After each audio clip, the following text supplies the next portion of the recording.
Hello student learn more maths ఛానల్కి స్వాగతం. నా పేరు వరకుమార్. ఈరోజు మనం బహుపదులు అనే చాప్టర్లో ఉన్నటువంటి కాన్సెప్ట్ గురించి నేర్చుకుందాము.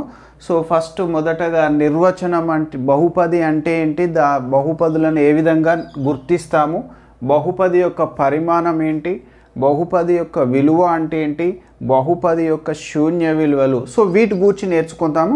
ఆల్రెడీ మీరు 9th క్లాస్లో బహుపదుల గురించి పూర్తిగా నేర్చుకొని ఉన్నారు. సో మళ్ళీ ఒకసారి మనం గుర్తు చేసుకుందాం బహుపది అంటే ఏమిటి. సో బహుపదులు ఇచ్చినటువంటి బీజీఎస్ సమాసము బహుపది అవుతుందా కాదా, ఏ విధంగా గుర్తిస్తాము, బహుపది యొక్క పరిమాణం ఏంటి, బహుపది యొక్క విలువ అంటే ఏంటి, బహుపది యొక్క శూన్యాలు అంటే ఏంటో నేర్చుకుందాము. సో ఫస్ట్ ఏ విధంగా నిర్వచిస్తామో చూడండి. ఏ బీజీఎస్ సమాసంలోనైతే చరరాశి యొక్క ఘాతాంకాలు రుణేతర పూర్ణ సంఖ్యలు అవుతాయో ఆ బీజీఎస్ సమాసాన్ని బహుపది అంటారు. సో చూడండి, ఏ బీజీఎస్ సమాసంలోనైతే చరరాశి ఘాతాంకాలు రుణేతర పూర్ణ సంఖ్యలు అవుతాయో ఆ బీజీఎస్ సమాసాన్ని ఒక బహుపది అంటారు. సో ఉదాహరణ చూద్దాము.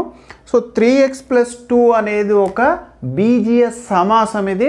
సో ఈ బీజీఎస్ సమాసంలో x అనేది చరరాశి ఏంటి, ఇక్కడ x. సో ఇక్కడ x యొక్క ఘాతాంకం ఎంత, 1. సో ఇచ్చినటువంటి బీజీఎస్ సమాసం బహుపది అవుతుందా కాదా ఏ విధంగా చెప్తామంటే చరరాశి యొక్క ఘాతాంకాలను పరిశీలించి ఆ ఘాతాంకాలు రుణేతర పూర్ణ సంఖ్యలు కావాలి. అంటే రుణేతర పూర్ణ సంఖ్యలు ఏంటి, 0, 1, 2, 3, 4 అండ్ సో ఆన్. సో ఈ విధంగా ఉన్నట్లయితే ఘాతాంకాలు దాన్ని బహుపది అంటాము.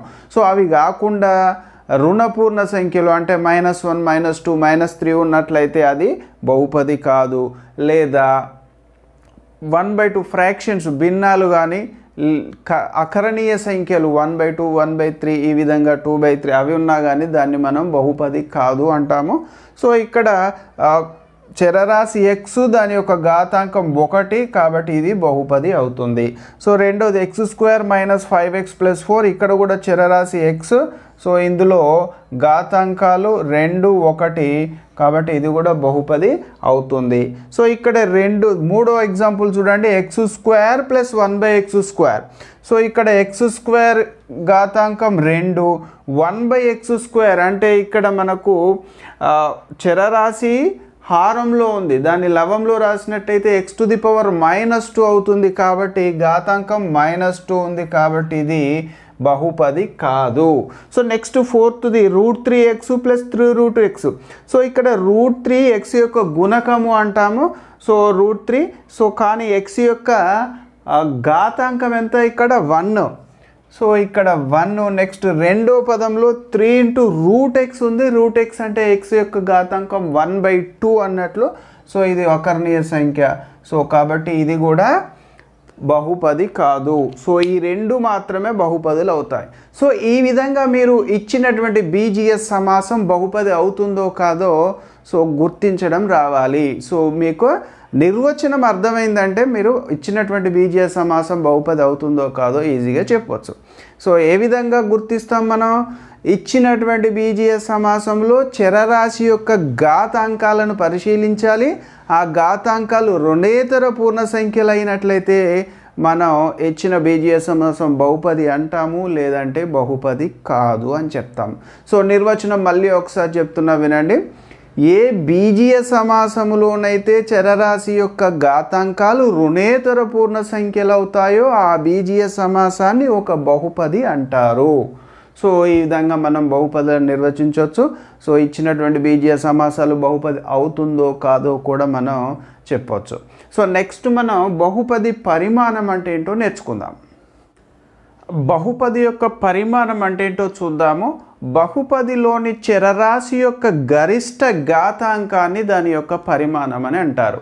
బహుపదిలోని చరరాశి యొక్క గరిష్ట ఘాతాంకాన్ని దాని పరిమాణం అంటాము. సో ఇక్కడ కొన్ని ఎగ్జాంపుల్స్ రాశాను, వాటి యొక్క పరిమాణాలు చూద్దాము. సో ఇచ్చిన బహుపది x-3, దీనిలోని చరరాశి యొక్క గరిష్ట ఘాతాంకము, చరరాశి ఎంత 1, దాని యొక్క ఘాతాంకం ఎంత 1. ఇక్కడ చరరాశి ఉందా లేదు కాబట్టి దీని యొక్క పరిమాణం ఎంత, ఈ బహుపది యొక్క పరిమాణం 1. సో నెక్స్ట్ రెండోది చూద్దాము. సో ఇక్కడ పరిమాణం చరరాశి ఎక్స్, దీని యొక్క పరిమాణం ఎంత? ఘాతాంకం. ఎక్స్ యొక్క ఘాతాంకం ఇక్కడ 2 ఉంది. సో ఇక్కడ ఎక్స్ యొక్క ఘాతాంకం 1 ఉంది. సో గరిష్ట ఘాతాంకం అంటే ఇందులో పెద్దదేది 2 కాబట్టి ఇచ్చినటువంటి బహుపది యొక్క పరిమాణం 2. సో నెక్స్ట్ ఇక్కడ చూద్దాము మూడోది X cube minus 3x² plus 6x minus 6. So ఇక్కడ ఎక్స్ క్యూబ్ యొక్క ఘాతాంకం ఎంత? సో ఎక్స్ యొక్క ఘాతాంకం 3, ఎక్స్ క్యూబ్లో ఎక్స్ యొక్క ఘాతాంకం 3. సో ఇక్కడ ఎక్స్ స్క్వేర్లో ఎక్స్ యొక్క ఘాతాంకం 2. సో ఇక్కడ ఎక్స్ యొక్క ఘాతాంకం 1. కానీ పరిమాణం అంటే ఏంటి? గరిష్ట ఘాతాంకం కాబట్టి ఇందులో పెద్దది 3 కాబట్టి ఈ ఇచ్చిన బహుపది యొక్క పరిమాణము 3. సో నెక్స్ట్ ఫోర్త్ ఎగ్జాంపుల్ చూడండి. సో ఇక్కడ చరరాశి ఏంటి? ఎక్స్, దాని యొక్క ఘాతాంకం 2. సో నెక్స్ట్ ఇక్కడ చరరాశి ఎక్స్ ఉంది, వై ఉంది. సో ఆ రెండింటి లబ్ధం ఉన్నప్పుడు ఆ ఘాతాంకాల మొత్తం రాయాలి మనం. సో ఇక్కడ ఎక్స్ 2, వైది 1 ఉంది కాబట్టి మొత్తం 3 అవుతుంది. సో ఇక్కడ ఎక్స్ జెడ్ ఉంది, 2 చరరాశులు ఉన్నాయి, వాటి యొక్క ఘాతాంకాల మొత్తం 2 అవుతుంది. సో ఇందులో గరిష్ట ఘాతాంకం అంటే ఎంత? 3 కాబట్టి సో ఈ బహుపది యొక్క పరిమాణము 3. x² minus x² y plus xz అనే బహుపది యొక్క పరిమాణము 3. సో ఈ విధంగా మనం బహుపదుల యొక్క పరిమాణం చెప్పొచ్చు. బహుపదుల యొక్క పరిమాణం ఆధారంగా మనం బహుపదులను కింది రకాలుగా విభజించవచ్చు. సో అది స్థిర బహుపది, రేఖీయ బహుపది, వర్గ బహుపది, ఘన బహుపది అని చెప్తాము. సో ఒకసారి చూద్దాం. బహుపది యొక్క పరిమాణం ఆధారంగా మనం బహుపదులను కింది విధంగా వర్గీకరించుకోవచ్చు. సో స్థిర బహుపది, బహుపది పరిమాణం 0 అయినట్లయితే మనం స్థిర బహుపది అంటాము. ఉదాహరణ, సో అన్నీ కూడా ఇక్కడ స్థిరాంకాలు లేదా నెంబర్లు అంటాము. 7, 3/2, -2 అండ్ సో ఆన్. సో ఇక్కడ చరరాశి మాత్రం ఉండదు, మనకు ఒక స్థిర సంఖ్య మాత్రమే కనబడుతుంది. చరరాశి లేనట్లయితే దాన్ని మనం స్థిర బహుపది అంటాము. సో ఇక్కడ 7 అంటే 7 × x⁻0 అని రాయొచ్చు మనం. x⁻0 వాల్యూ 1 కదా, 7 × 1 అంటే 7 అవుతుంది. So 7x⁻0, 3/2 x⁻0 -2 × x⁻0. So ఇక్కడ చరరాశి యొక్క ఘాతాంకం ఎంత? 0 కాబట్టి దాని యొక్క పరిమాణం ఏమవుతుంది? 0. సో స్థిర బహుపది యొక్క పరిమాణం 0. సో దానికి ఉదాహరణలు ఏంటి? సో అన్నీ కూడా సంఖ్యలు మాత్రమే ఉంటాయి, అక్కడ మనకు ఏంటి చరరాశులు ఉండవు, దాన్ని స్థిర బహుపది అంటాం. సో ఏ బహుపది యొక్క పరిమాణం అయితే 1 అవుతుందో దాన్ని మనం రేఖీయ బహుపది అంటాము. సో ఉదాహరణలు x + y, 2x - 3, 3/4 × x + 5. So అన్నింటిలో కూడా చరరాశి యొక్క గరిష్ట ఘాతాంకం 1 కాబట్టి దాని యొక్క పరిమాణం ఎంత? 1. పరిమాణం 1 అయినట్లయితే ఆ బహుపదిని మనం రేఖీయ బహుపది అంటాము. సో నెక్స్ట్ పరిమాణం 2 అయినటువంటి బహుపదిని మనం వర్గ బహుపది అంటాము.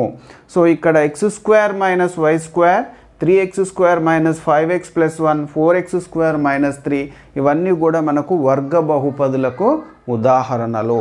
సో నెక్స్ట్ ఘన బహుపది, ఏ బహుపది యొక్క పరిమాణం 3 అవుతుందో దాన్ని మనం ఘన బహుపది అంటాము. ఉదాహరణలు x³ - y³ x³ + 3x² - 2x + 1.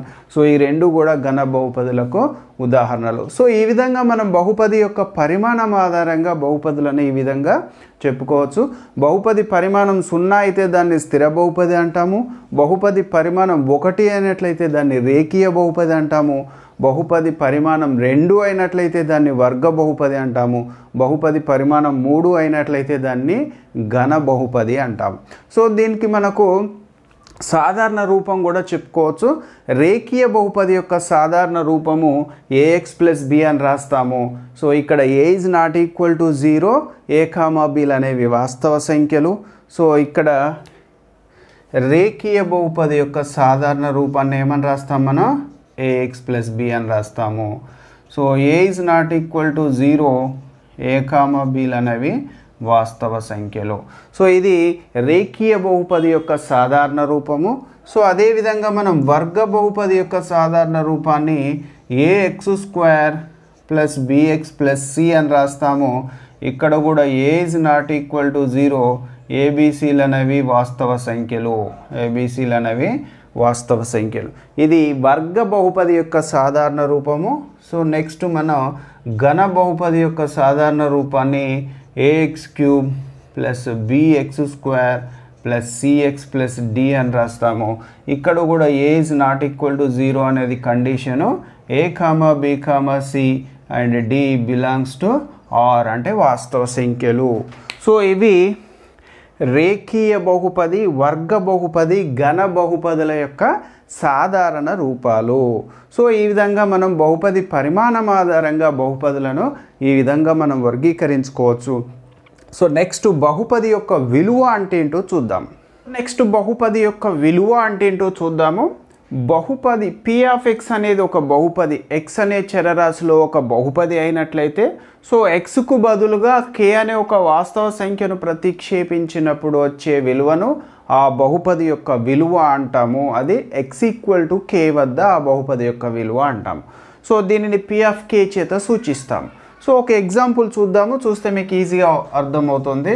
Example, so P of X is equal to 3x plus 2 అనుకుందాం. 3x ప్లస్ 2 అంటే చరరాశి ఎక్స్లో ఇది ఒక బహుపది. పి ఆఫ్ ఎక్స్ అనేది చరరాశి ఎక్స్లో ఒక బహుపది. సో ఎక్స్ ఈక్వల్ టు 1 ప్రతిక్షేపించినట్లయితే మనకు ఇందులో ఎక్స్ ఈక్వల్ టు 1 ప్రతిక్షేపిద్దాము. ప్రతిక్షేపిస్తే అప్పుడు పి ఆఫ్ 1 అవుతుంది. P of 1 is equal to 3 into 1 plus 2. 3 into 1 అంటే 3 plus 2 ఈజ్ 5. సో చూడండి నేను ఏం చేశాను. P of X is equal to 3x plus 2 అనేది ఎక్స్ అనే చరరాశిలో ఒక బహుపది. ఇందులో నేను ఎక్స్ ఈక్వల్ టు 1 ప్రతిక్షేపిస్తే P of 1 equal to 3 into 1 plus 2. 3 into 1 అంటే 3 plus 2 ఈక్వల్ టు 5. సో ఈ 5 అనేది పి ఆఫ్ ఎక్స్ యొక్క విలువ ఎక్స్ ఈక్వల్ టు 1 వద్ద అంటాము. ఎక్స్ ఈక్వల్ టు 1 వద్ద పి ఆఫ్ ఎక్స్ యొక్క విలువ 5. అదే మనం బహుపది యొక్క విలువగా చెప్తాము. సో నెక్స్ట్ మనం బహుపది యొక్క శూన్యాలు అంటే ఏంటో నేర్చుకోవాలి. Very very important. బహుపది యొక్క శూన్యాలు అంటే ఏంటో చూద్దాము. బహుపది పి ఆఫ్ ఎక్స్లో చరరాశి ఎక్స్కు బదులుగా కే అని ఒక వాస్తవ సంఖ్యను ప్రతిక్షేపించినప్పుడు P of K equal to 0 అయినట్లయితే కేను పి ఆఫ్ ఎక్స్ యొక్క ఒక శూన్య విలువ అంటారు. ఏంటి, పి ఆఫ్ ఎక్స్ అనేది చరరాశి ఎక్స్లో ఒక బహుపది అయినప్పుడు ఎక్స్కు బదులుగా కేను ప్రతిక్షేపిస్తే P of K equal to 0 అయినట్లయితే కేను పి ఆఫ్ ఎక్స్కు ఒక శూన్య విలువ అంటాం. సో ఒక ఉదాహరణ చూద్దాము. Example, so P of X is equal to X square minus 5x plus 6 అనుకుందాం. P of X equal to నేను 2 ప్రతిక్షేపిస్తున్నా. ఎక్స్ ఈక్వల్ టు 2 ప్రతిక్షేపిస్తే అప్పుడు పి ఆఫ్ 2 ఈక్వల్ టు ఏమవుతుంది, 2 square minus 5 into 2 plus 6. So P of X equal to X square minus 5x plus 6 అనేది X చరరాశి ఎక్స్లో ఒక బహుపది. ఇందులో నేను ఎక్స్ ఈక్వల్ టు 2 ప్రతిక్షేపిస్తే P of 2 equal to 2 square minus 5 into 2 plus 6. So 2 square అంటే 4, 5 into 2 అంటే 10 ప్లస్ 6. సో 4 ప్లస్ 6 అంటే 10 minus 10 is equal to 0. So ఇప్పుడు పి ఆఫ్ 2 ఈక్వల్ టు 0 వచ్చింది కాబట్టి మనం ఎక్స్ ఈక్వల్ టు 2 అనున్నది X square minus 5x plus 6 యొక్క శూన్య విలువ అవుతుంది. సో ఇది బహుపది యొక్క శూన్యాలు. సో ఇవి మన ఇంట్రడక్షన్, బహుపదులలో మనం ఇంట్రడక్షన్ గురించి నేర్చుకుందాము. సో నిర్వచనము, బహుపదుల నిర్వచనము, బహుపదులను గుర్తించడం, బహుపది యొక్క పరిమాణము, బహుపది యొక్క విలువ, బహుపది యొక్క శూన్య విలువలు. సో ఇవి మీరు గుర్తుపెట్టుకున్నట్లయితే వీటికి సంబంధించినటువంటి అవగాహన మీకు ఉన్నట్లయితే నెక్స్ట్ మన ఎక్సర్సైజ్ 1లో ప్రాబ్లమ్స్ చేయడం ఈజీ అవుతుంది. So that's all today's class student. Next మనం ఫస్ట్ అభ్యాసంలో ఉన్నటువంటి ప్రాబ్లమ్స్ సాల్వ్ చేద్దాం.